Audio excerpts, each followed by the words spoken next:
Guys, welcome back to my channel. So what are we going to do today is we are going to continue with the topic revolution of liberals, or we are going to continue with our first chapter.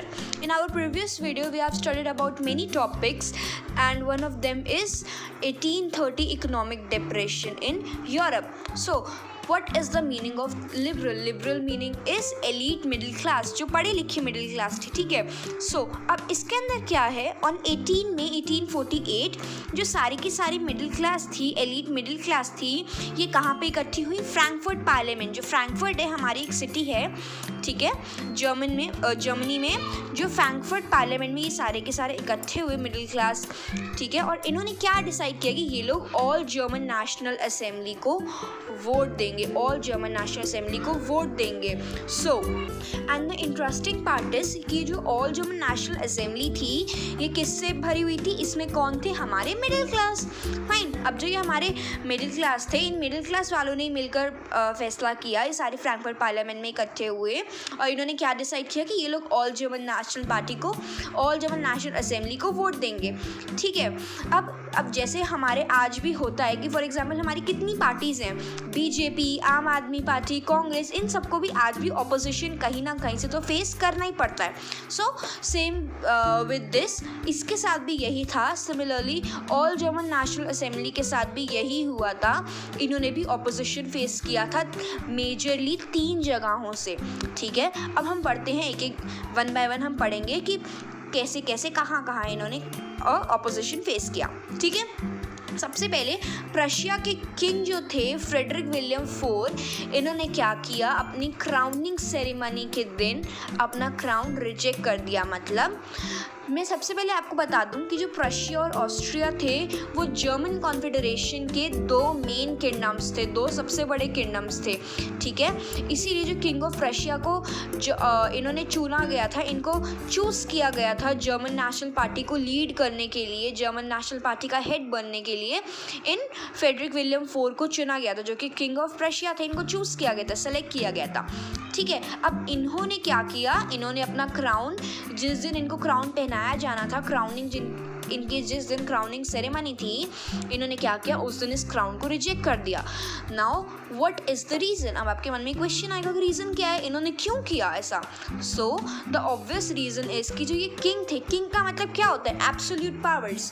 जो king थे ये चाहते थे कि मैं अपनी absolute powers use कर सकूँ, बट इस ऑल जर्मन नेशनल असेंबली में क्या था? इन्हें कॉन्स्टिट्यूशनल मोनार्की का फेस करना पड़ी, ठीक है. ये इनको इनकी एब्सोल्यूट पावर्स यूज़ करने की परमिशन नहीं थी.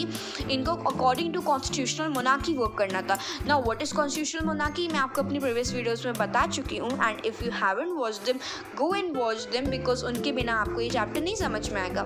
फाइन. मूविंग अहेड, इन्होंने क्या किया? पहले तो उस क्राउन को रिजेक्ट किया और दूसरे मोनार्क्स को जाके ज्वाइन कर लिया, ठीक है ना, इस इलेक्टेड असेंबली को अपोज करने के लिए, ठीक है. फर्स्ट हमारा ये हो गया. नाउ सेकेंड अपोजिशन कहाँ से फेस करनी पड़ी इन्हें? एरिस्टोक्रेसी और मिलिट्री से. अब एरिस्टोक्रेसी और मिलिट्री से कैसे इन्हें अपोजिशन कैसे मिली? जो एरिस्टोक्रेसी थी वो कौन थे? एक्सट्रीमली रिच पीपल, ठीक है ना. और एक्सट्रीमली रिच पीपल जो होते हैं उन्होंने अपने अंडर किसको कर रखा था? मिलिट्री को, ठीक है. तो जैसा एरिस्टोक्रेसी चाहेगी वैसा मिलिट्री चाहेगी, ठीक है. सो अब एरिस्टोक्रेसी जो थे, जो एरिस्टोक्रेट्स थे, वो क्यों नहीं चाहते थे कि हमें ये लोग रूल करें या ये कॉन्स्टिट्यूशनल मोनार्की है? क्यों? Because as I told you कि इस इलेक्टेड असेंबली में कौन थे? Middle class. And it's very obvious कि जो एरिस्टोक्रेट्स थे वो क्यों चाहेंगे, जो एक्सट्रीमली रिच पीपल थे वो क्यों चाहेंगे कि मिडिल क्लास उन्हें रूल करे? इसीलिए इन्होंने अपोज किया इन्हें, ठीक है, एरिस्टोक्रेसी और मिलिट्री ने, ठीक है ना. थर्ड अपोजिशन कहाँ से आता है? It is the most important opposition. So इसके लिए पहले मैं आपको एक्सप्लेन करती हूँ. थर्ड अपोजिशन में क्या था कि वर्कर्स और आर्टिसंस ने इन्हें अपोज किया था. क्यों अपोज किया था? क्योंकि जो मिडिल क्लास थी इन्होंने अपनी पार्टी बनाने से पहले, इलेक्शन से पहले इन सबको कहा था, वर्कर्स, आर्टिसंस, ट्रेडर्स, पीजेंट्स, इन सबको बोला था कि अगर आप हमें इलेक्ट करेंगे तो फिर हम आपकी सारी डिमांड्स पूरी करेंगे, हम आपका इंटरेस्ट रिप्रेजेंट करेंगे, जो आज तक किसी पार्टी ने नहीं किया. सो इन लोगों ने क्या किया? मिडिल क्लास पे ट्रस्ट किया और इन्हें वोट दिया. जैसे जैसे मिडिल क्लास पावरफुल होती गई, जैसे जैसे इनको वोट्स मिलते गए, तो मिडिल क्लास ने क्या किया? In workers, artisans, traders, peasants की जो डिमांड्स थी उनको डिनाई करा, उन्हें इग्नोर करा, ठीक है। और ये ऐसा बहुत टाइम से करते आ रहे थे। सो इसीलिए इस मिडिल क्लास ने इनका सपोर्ट खो दिया और अब इतने ज़्यादा ऑपोजिशन थे तो जाहिर है अब इलेक्टेड असेंबली तो बनेगी नहीं, ठीक है। सो एट लास्ट क्या हुआ, ट्रूप्स आए, मतलब मिलिट्री आई, मिलिट्री को बुलाया गया और assembly was force to disband. Disband का मतलब क्या होता है, फिनिश हो गई असेंबली। अब सेकेंडली हमारे पास टॉपिक आता है about the conditions of women. उस टाइम में जो वुमेन की कंडीशन थी वो ज़्यादा अच्छी नहीं थी, ठीक है ना। क्या था कि वुमेन को पॉलिटिकल पार्टीज़ में पार्टिसिपेट करने को बोला ही नहीं जाता था, ठीक है ना। वुमेन को पार्टिसिपेट करने का तब भी राइट नहीं था। वुमेन ने क्या किया, आवाज़ उठाई इसके खिलाफ़ कि हमें भी राइट चाहिए। उनके आवाज़ उठाने के बाद भी क्या हुआ कि वुमेन को सिर्फ इतना हक दिया गया कि आप पार्लियामेंट के ऊपर, दैट इज़ आप for example as you can see in this, ये हमारा पार्लियामेंट है और इसके ऊपर ये हमारा रोज़ है, ठीक है ना। वुमेन को इतना अधिकार दिया गया, इतना उन्होंने इतनी वॉइस रेस की, उसके बाद भी इन्हें सिर्फ इतना राइट मिला कि ये सिर्फ ऊपर बैठ के देख सकती थी, नीचे ये कुछ पार्टिसिपेट नहीं कर सकती थी, ठीक है। अब अभी तक जो मोनार्क्स जो थे ना, इनको समझ में आ गया था अब कि नहीं, अब हम ऐसे लोगों को बुद्धू नहीं बना सकते, अब तो लोग इंटेलिजेंट हो गए हैं, अब लोग हमारी बातों में नहीं आने वाले। तो लोगों को अपने आप को इलेक्ट करवाने के लिए, मतलब मोनार्क्स चाहते थे कि लोग हमारी सारी बातें माने, ठीक है ना। तो जो मोनार्क्स थे ये चाहते थे कि अब जो लोग हैं वो ऐसे तो बुद्धू बनने वाले हैं नहीं, ये तो हमें सीधा अपोज करेंगे अगर हमने इनके ऊपर कोई भी ज़्यादती की या कुछ भी हमने इनके साथ ब्रूटल व्यवहार किया, हमने इनके ऊपर एट्रॉसिटीज़ की। तो मोनार्क्स ने क्या किया, मोनार्क्स ने थोड़ी फ्रीडम देना स्टार्ट की। क्या किया, सर्वडम अबॉलिश कर दिया और बॉन्डेड लेबर अबॉलिश कर दी, ठीक है। और ऐसे ही हैब्सबर्ग रूलर्स ने क्या किया, उन्होंने थोड़ी और पावर्स दे दी हंगेरियंस को, ठीक है, in 1867। Now our topics come unification of Italy. So guys, हम जैसा आज इटली को जानते हैं, इटली पहले वैसा नहीं था।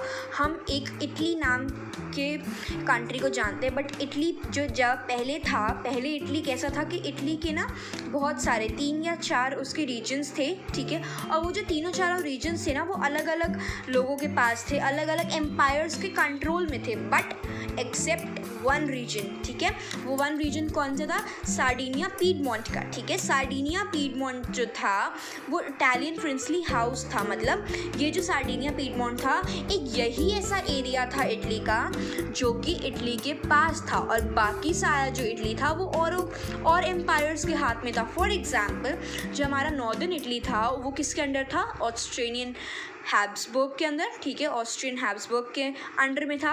और जो सेंटर था, सेंट्रल इटली जो था हमारा, वो किसके अंडर था, पोप के अंदर। और जो सदर्न रीजन था हमारा, उसे कौन रूल कर रहा था, बर्बन किंग्स ऑफ स्पेन। सो इसी तरीके से हमारा जो इटली था वो बटा हुआ था, यूनाइटेड नहीं था, ठीक है। और अब जो गॉसिप मैज़नी थे, हमने पहले भी इनके बारे में पढ़ा था, ठीक है। गॉसिप मैज़नी ने बहुत कोशिश की थी इटली को यूनिफाई करने की, क्योंकि ये खुद ही एक इटालियन थे, ये खुद ही इटालियन थे, ठीक है ना। तो इसीलिए इन्होंने कोशिश की इटली की यूनिफिकेशन की, बट अनफॉर्चुनेटली ये फेल हो गए। So the failure of revolutionary uprisings both in 1831 and 1848, जो भी अपराइजिंग हुई इटली के यूनिफिकेशन के लिए 1831 और 1848 में, अनफॉर्चुनेटली वो फेल हो गई। सो जिसकी वजह से हमें क्या पता चलता है कि ये जो पूरा का पूरा इटली को यूनिफाई करने का जो पूरा काम था वो किसके सर पे आ गया, किसके सर पे ठीकरा फूटा, किंग विक्टर इमैनुअल सेकंड के सर पे। अब उनको क्या था, जो हमारा सार्डिनिया पीडमोंट था, यही था जो इटली के अंडर था, इटली का पार्ट एक यही था जो इटली के अंडर था, और इसका रूलर कौन था, किंग विक्टर इमैनुअल सेकंड। और इटली को यूनिफाई करने का सारा जिम्मेदारी इनके सर पे आ गई। उफ बेचारा। सो अब इनके जो फ्रेंड थे और इनके जो चीफ मिनिस्टर भी थे, कौन थे, chief minister caviar. So guys, ये एक बहुत ज़्यादा इंपॉर्टेंट क्वेश्चन आता है, इसलिए मैंने यहाँ पे पॉइंट्स भी मार्क करे हैं, so you can write them in paper. अगर आपके पेपर में, क्वेश्चन पेपर में 5 मार्क्स का क्वेश्चन ये आ जाता है, right about the unification of Germany, बहुत इंपॉर्टेंट क्वेश्चन है गाइज, आ सकता है। सो बहुत ही सिंपल से 5 पॉइंट्स जो आपको याद करने पड़ेंगे, ठीक है। और मैं आपको अभी ऐसा चुटकी बजाते इनको एक्सप्लेन करती हूँ। फाइन। अब जो ये विक्टर इमैनुअल सेकंड के जो चीफ मिनिस्टर थे और उनके फ्रेंड भी थे ये कैवियर, ठीक है ना, इन्होंने जो इटली की यूनिफिकेशन की जो मूवमेंट थी वो इन्होंने संभाली हुई थी, ठीक है। इन चीफ मिनिस्टर कैवियर ने जो यूनिफिकेशन ऑफ इटली, इन्होंने क्या किया, चीफ मिनिस्टर कैवियर ने इनको बोला, इस रूलर को, किनको, विक्टर इमैनुअल सेकंड को, कि बॉस आप चिंता मत करो, मैं किस लिए हूँ, मैं भी तो करूँगा। जैसे अकबर बीरबल में था ना, बीरबल ही था जो अकबर को संभाल रहा था, ऐसे ही विक्टर इमैनुअल सेकंड को इन्होंने बोला कैवियर ने कि बॉस आप चिंता मत करो, इटली की यूनिफिकेशन का काम मैं करूँगा। तो कैवियर ने क्या किया, एक मूवमेंट निकाली, ठीक है, इटली के यूनिफिकेशन के लिए, और जिसका लीडर ये खुद ही थे, ठीक है। अब आपको लग रहा होगा भाई बड़ा अच्छा इंसान है ये तो, बट नहीं, ऐसा नहीं था।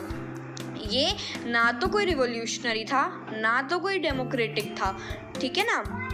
और आपको पता है अभी अंधेरा क्यों किया मैंने? अंधेरा इसलिए हुआ क्योंकि जो आपके सारे अरमान थे ना कि अरे ये तो बड़ा अच्छा है, तो सारे के सारे अरमानों पे दूध बिखर गया। ऐसा कुछ नहीं था, ये बहुत ही अच्छा इंसान नहीं था जैसा हम सोच रहे थे। सो मूविंग अहेड गाइस, अब इन्होंने ये बड़े जैसा बीरबल की तरह थे, ये बीरबल की ना जुड़वा भाई लगते हैं मेरे को तो।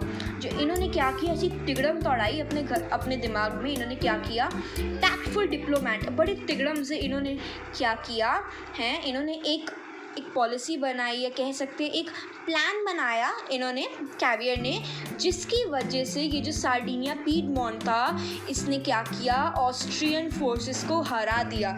क्यों? क्योंकि जो हमारा जो नॉर्दर्न एम्पायर था, जो हमारा नॉर्दर्न पार्ट था इटली को, किसके अंदर था, ऑस्ट्रिया के अंदर, ठीक है ना, ऑस्ट्रियन फोर्सेस के अंडर था।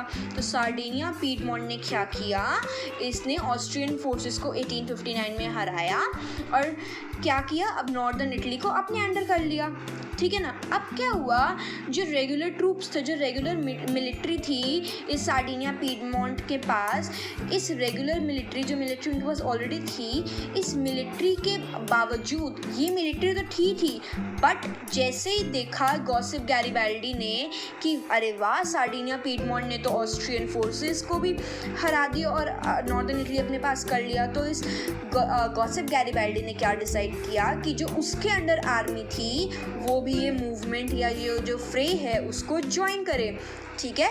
तो गॉसिप गैरिबाल्डी की आर्म्ड वॉलंटियर्स और सार्डिनिया पीडमोंट की वो ट्रूप्स थे, वो सारे के सारे मिल गए एक साथ। अब इन सारों ने मिलके क्या किया, 1860 में साउथ इटली में और किंगडम्स ऑफ टू सिसिलीज में मार्च किया, ठीक है, वहाँ पे चढ़ाई कर दी, ठीक है। और वहाँ पे इन्होंने क्या किया, पीजेंट्स का सपोर्ट जीत लिया, जिसकी वजह से इन्होंने स्पेनिश रूल हटा दिया वहाँ से, तो वो वाला एरिया भी इनके अंडर आ गया। तो इसीलिए और ऐसे ही हमारा जो इटली था वो यूनिफाई हो गया और 1861 में विक्टर इमैनुअल सेकंड ने अपनी गद्दी ले ली, ठीक है, और वो राजा बन गया वहाँ का।